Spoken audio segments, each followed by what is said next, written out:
With prices of the R32, R33 and R34 Skyline skyrocketing in at the moment, we thought it'd be a great time to give you a buyer's guide on the R32 Skyline.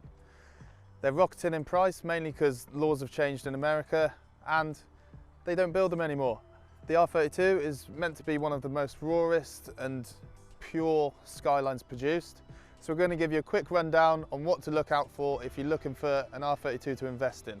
So that's going to be problem areas, things just generally to look out for, and obviously there's going to be a few basic things as well which can be overlooked, so we'll just highlight those as well. Now join me as we walk through this R32 Skyline GTR. So the R32 Skyline was produced between the years 1989 and 1995.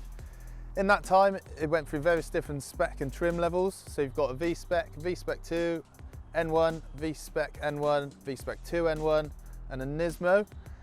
We're just going to give you a rough guide on every single R32, problem areas, what to look out for and how to check. So yeah, let's go. So if you're looking at an R32 and you're watching this, I assume you already know a little bit about it. But we will go through the basics. Same with buying any car. You want to get to it when it's cold, warm it up, make sure there's no funny noises as you start it, as it's running, as it's getting to optimal running temperature. Look around the engine bay, is there any leaks? Is there any visible signs of any bodgery, so that things have been hidden and yeah, bodged basically. That's not what you want to see. Yeah, all the VIN numbers match up. So on the R32, obviously you've got the normal blue VIN plate, that's for the GTRs. And obviously you've got it embossed into the bulkhead as well. There's many problem areas with Nissans. With the GTR, R32, they get corrosion around here because there's a couple of layers of metal here and actually water sits in between those layers and it tends to crack around here. So you want to be looking for filler or any kind of work that's been done here. If there's obviously a crack there, you can get a replacement panel, but you want to steer away from it really. Yeah, any leaks, anything like that. Because of the age of the car and what it is, it's quite hard to get one that's stock now. So if there is aftermarket parts, you want to make sure they're good ones. Again, if it's got front mounted cooler, stuff like that, you want to make sure, well, it's quite easy to see if it's had a nudge at the front or anything, because obviously all the fins will be bent, things like that.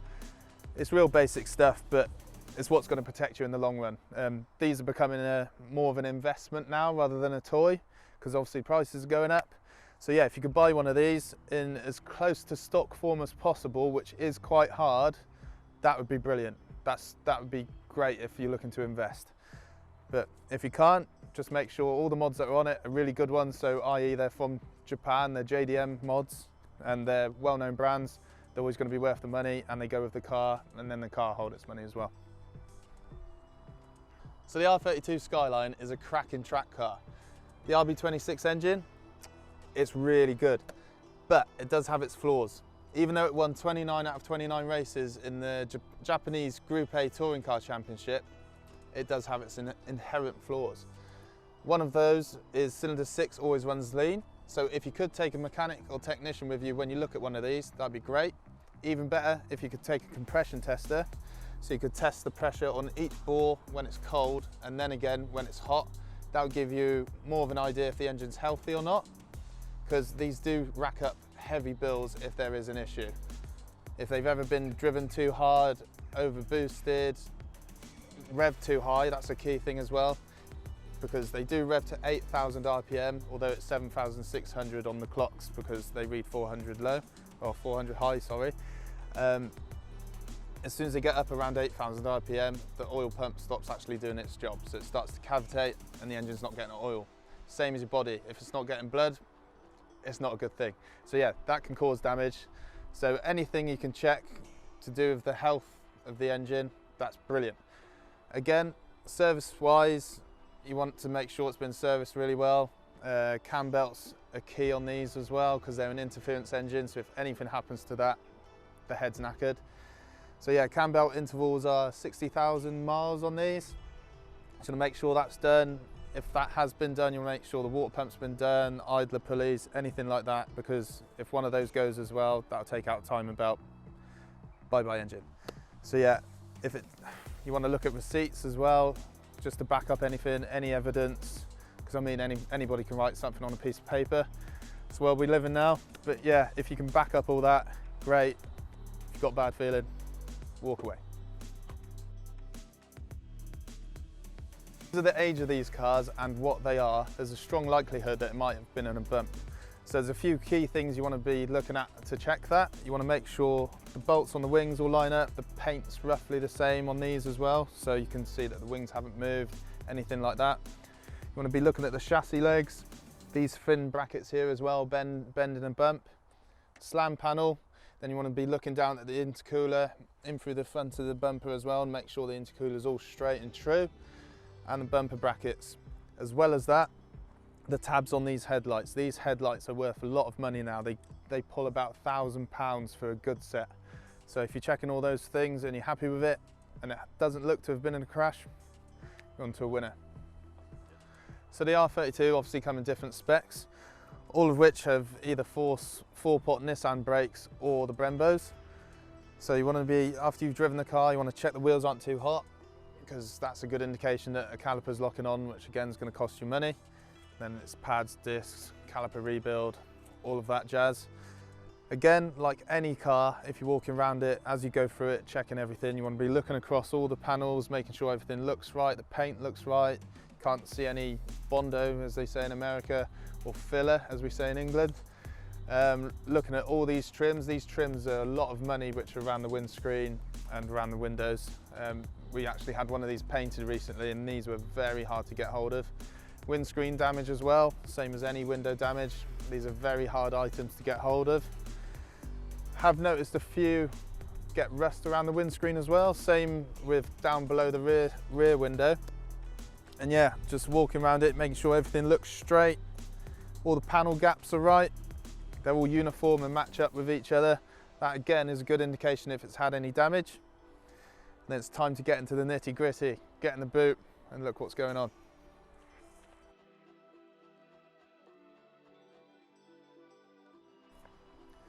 So moving to the boot area, same as any door or panel on this car, you're going to be looking if it's been painted, if there's any damage, any filler again.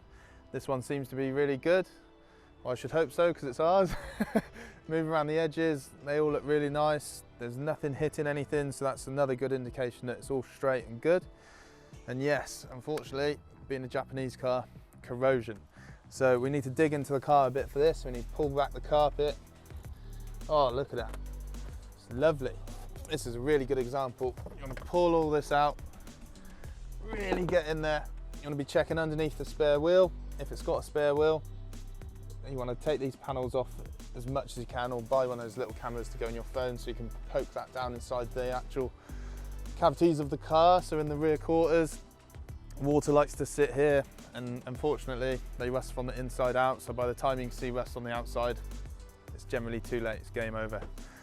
Same as all of that, you want to be looking underneath. We have high cast as well, super high cast, so that's rear steer. If it's still got it, make sure it's all working when you're driving.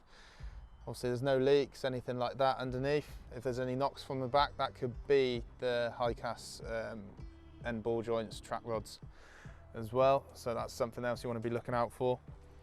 Yeah, if you are buying one of these, more stock the better, but I appreciate that is quite hard to get nowadays. So yeah, moving through the car, we need to look for more corrosion. So there's a few other key areas we're going to look at now. Some more key areas to look for corrosion are the chassis legs underneath. They hold water. As well as that, the sills, if somebody's jacked in the wrong place, again, that's going to make it more inherent to hold in water. Moving back through the car, you want to look around this lip as well. If that's orange, yeah, it's rusty, not good. And down in there as well, in the bottom of the wheel arch, that's again a place which will hold dirt if it hasn't been washed properly, and again, rust. All of which, not good. So moving inside the car, again, checking all the door shuts, making sure they all look good and there's no obvious signs of damage or bad paintwork. We're going to be looking at wear on the car, if that all tallies in with the mileage. So for instance, if there's a big hole in the steering wheel here, yeah, the mileage says 60,000 miles, it's probably not right. Again, the seats, you want to be looking at the bolsters. R32s have sport seats as well, so these bolsters tend to go if big people getting in and out inappropriately. Yeah, you want to sit in the middle as you get into these. These can be fixed though, but the material is quite hard to match. So again, if it's in good condition, good for you. Moving on, getting down the road in one of these, you want to check that each gear is smooth going in and out of, changing up through the box, changing down through the box, there's no crunches. These were revised later on, I think it was the second gen R32, they put better synchros in, so the gearboxes are a bit stronger, but you can generally only find if the synchros are bad by revving them right out. They do it higher up the rev range, so that's something else to look out for. Again, when you're driving, any knocks, bangs, the engine feels a bit tired. The turbos are quite fragile on these because the earlier ones did have ceramic components in, which are great. They spool faster, but they are more fragile, so they can break. And again, this is going to cost you more in maintenance. Looking at the interior still, these plastics tend to crack. It's just a Nissan thing, especially on the dash up here. This tends to separate. This one is really good. This being a fresh import, it's still in kilometers, so the odometer matches everything else perfectly. They tend to have different gear knobs, again, because of wear. The standard ones are a bit pants, so they're really thin, and yeah, they do show wear really fast, so they tend to get swapped out. Pedals, that's another thing to check. If that tallies up with the mileage, you're basically trying to catch people out. Like if this has been imported, well, all these cars are imported. If it has been messed about with on its way over or prior to sale, yeah, all these things can be changed to make the car more appealing for the buyer. So yeah, all these things you've got to check and you could be onto a winner.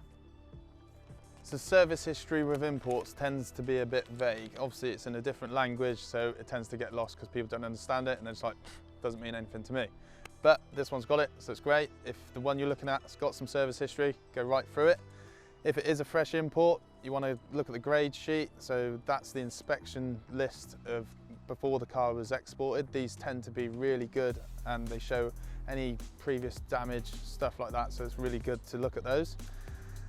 If it is a fresh import and there's nothing to say about the service history, or even if it does have stuff to say about the service history, I would highly recommend you give it a full service, cam belt, water pump, all the fluids, spark plugs, everything, just to give you a good base level. I mean, again, anybody can write down on a piece of paper what it's had, but if you know it's had it, you're in a good position. When you drive it as well, going up for the gears, on and off boost, check if any smoke's coming out the back, off boost, on boost. Again, that's a good indication if the turbos are going or if there is an issue with the engine.